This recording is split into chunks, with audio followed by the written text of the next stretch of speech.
22 নম্বর প্রশ্ন হলো, স্বর্ণ ও রূপার মধ্যে কোনটাকে নেশাব হিসাবে ধরতে হবে? এর উত্তর হলো, আপনার নগদ টাকা বা ব্যবসার মাল যদি হয় তাহলে সেটা স্বর্ণ বা রূপার যে কোনো একটার সাথে মিলে গেলেই আপনাকে জাকাত দিতে হবে, কারণ দুইটাই হলো মৌলিক। যেহেতু রূপার দাম কম, অতএব রূপার সাথে মিলে যাবে খুব সহজে, সেটাই স্বাভাবিক।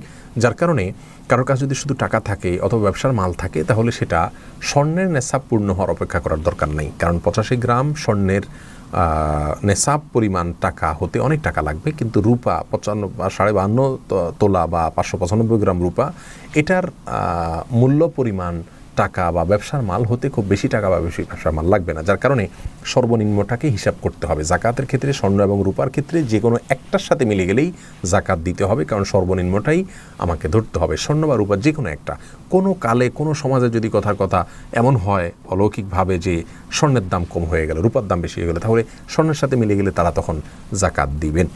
তো আমাদেরকে এখন বর্তমানে যেহেতু রূপার দাম কম, দেখতে হবে যে নগদ টাকা অথবা ব্যবসার মাল, এটা যদি এটার যে মূল্য বা ভ্যালু এটা যদি রূপার সমপরিমাণ হয়ে যায় তাহলে আমাকে জাকাত দিতে হবে। স্বর্ণের জন্য আর অপেক্ষা করার দরকার নাই।